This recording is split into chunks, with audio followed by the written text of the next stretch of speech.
NDA శాసనసభ పక్ష సమావేశానికి విచ్చేసిన తెలుగుదేశం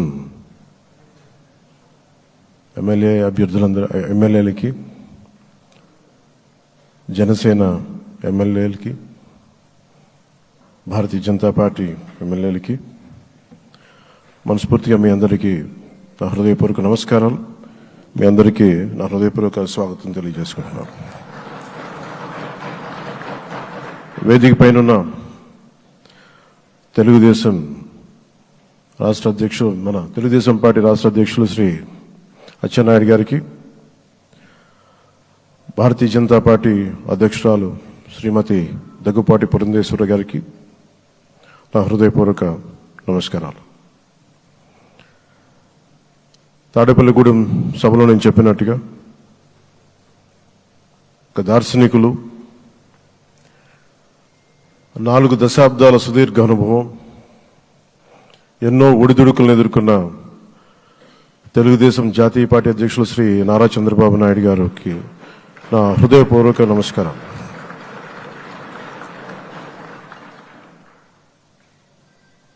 గత దశాబ్ద కాలంలో రాష్ట్ర విభజన జరిగినప్పటి నుంచి ఆంధ్ర రాష్ట్ర ప్రజలు నలిగిపోతున్నారు. గత 5 సంవత్సరాలుగా మరి రాష్ట్రంలోని విపత్కర పరిస్థితులు తెలుసు. మనందరం సమిష్టిగా పోరాటం చేసి కలిసికట్టుగా ఉండి అద్భుతమైన మెజారిటీలతోటి 164 శాసనసభ స్థానాలని ఎన్డీఏ కూటమి దక్కించుకుంది. అద్భుతమైన విజయం. 21 పార్లమెంట్ సభ్యుల్ని మన సెంట్రల్ హాల్లో కూడా మాట్లాడుతూ ఉంటే అందరికీ ఆంధ్రప్రదేశ్ విజయం, తెలుగుదేశం, జనసేన, భారతీయ జనతా పార్టీతో కూడిన ఎన్డీఏ కూటమి విజయం దేశం మొత్తం చాలా ఒక స్ఫూర్తినిచ్చింది. ప్రతి ఒక్కరి విజయాన్ని వారి వారి రాష్ట్రాల్లో ఎలా దీన్ని ముందుకు తీసుకెళ్లాలి, ఒక్క ఓటు చీలకుండా అలయన్స్ అంటే ఎలా ఉండాలి అనేది మన ఆంధ్ర ప్రాంత ప్రజలు, మన ఆంధ్ర రాష్ట్ర ప్రజలు మనందరం కలిసి కట్టుగా చూపించాం. 2021 మార్చి 14 ఇప్పటం సభలో నేను ఒకటే తెలియజేసుకున్నాను, ఆ ప్రభుత్వ వ్యతిరేక ఓటుని చీలనివ్వను.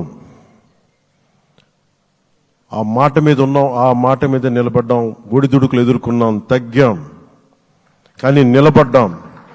ప్రజల నమ్మకాన్ని పెంచాం. అద్భుతమైన మెజారిటీతో ఈ రోజున మనం ప్రభుత్వాన్ని స్థాపిస్తున్నాం. చాలా మాటలు ఇచ్చాం. పొద్దున కూడా జనసేన లెజిస్లేటివ్ పార్టీ మీటింగ్లో నాయకుడిగా ఎన్నుకున్న సందర్భంలో మాట్లాడుతూ మనం చాలా మాటలు ఇచ్చాం.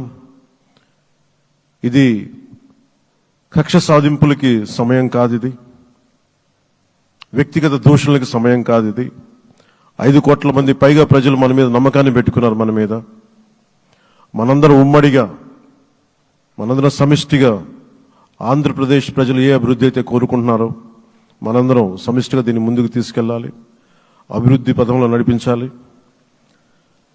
విద్య, వైద్యం, ఉపాధి, సాగునీరు, తాగునీరు, లా అండ్ ఆర్డర్ ఇవన్నీ చెప్పొచ్చాం. మనం బలంగా నిలబడతామని. అలాగే మేనిఫెస్టోలో, ఉమ్మడి మేనిఫెస్టోలో చాలా మాటలు ఇచ్చాం. వాటన్నిటినీ బాధ్యతగా ముందుకు తీసుకెళ్లాల్సిన అవసరం ఉంది. ఇలాంటి ఛాలెంజింగ్ టైమ్స్లో ఒక సుదీర్ఘమైన అనుభవం ఉన్న నాయకులు కావాలి. 4 దశాబ్దాల అనుభవం, అభివృద్ధి మీద అపారమైన అవగాహన, పెట్టుబడులు తెచ్చే సమర్థత, ప్రతిభ. విదేశాల్లో ఉండే నాయకుల్ని, మలేషియా దగ్గర నుంచి, సింగపూర్ దగ్గర నుంచి, యూరోప్ దగ్గర, అమెరికా నుంచి, ఆ దేశాల అధ్యక్షుల్ని తెలుగు రాష్ట్రాల వైపు దృష్టి మళ్లించేంత శక్తి, సమర్థత ఉన్న శ్రీ నారా చంద్రబాబు నాయుడు గారికి ఆయన నాయకత్వం చాలా అవసరం. ఆయన అనుభవం చాలా అవసరం. అలాంటి అపారమైన అనుభవం ఉన్న వ్యక్తిని, అనుభవం ఒకటే కాదు, ధైర్యశాలి. ఈ రోజుకి నాకు ఒకటే గుర్తుంటుంది. మన తాడేపల్లిగూడెం సభలో చెప్పాను, చాలా క్లేమోర్ మైన్స్ పేలిపోతే జీప్ ఎగిరిపోయి కింద పడితే చొక్కా దులుపుకొని ఆయన మళ్ళీ వచ్చి రాజకీయం చేసిన వ్యక్తి. ఈ రోజున సైబరాబాద్ ఉంది అంటే అది శ్రీ చంద్రబాబు నాయుడు గారి దార్శనికత. అలాంటి వ్యక్తి,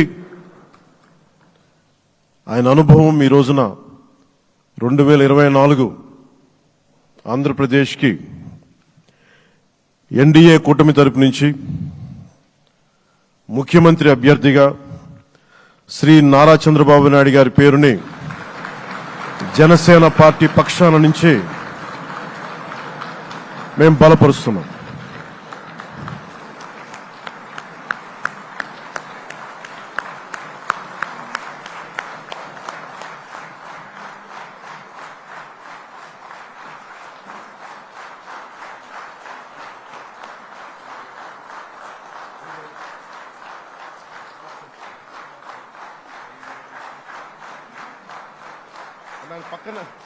ఇది నేను ఆయన పక్కన పెట్టుకుని చెప్పాలి. ఆయన నలిగిపోయారు. జైల్లో చూశాను ఆయన. పాపం భువనేశ్వర్ గారి బాధను చూశాను. నేను అనుకున్నాను, అమ్మ మీరు కన్నీళ్ళు పెట్టకండి, మంచి రోజులు వస్తాయని చెప్పిన మంచి రోజులు వచ్చినాయి. వారికి మనస్ఫూర్తిగా వారికి నా హృదయపూర్వక శుభాకాంక్షలు. మీరు అద్భుతమైన పాలన ఇవ్వాలి అందరికీ మనస్ఫూర్తిగా మీకు నేను తెలియజేసుకున్నాను సార్. సో ఇప్పుడు శ్రీ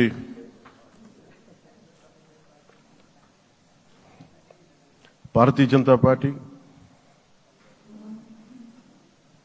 సార్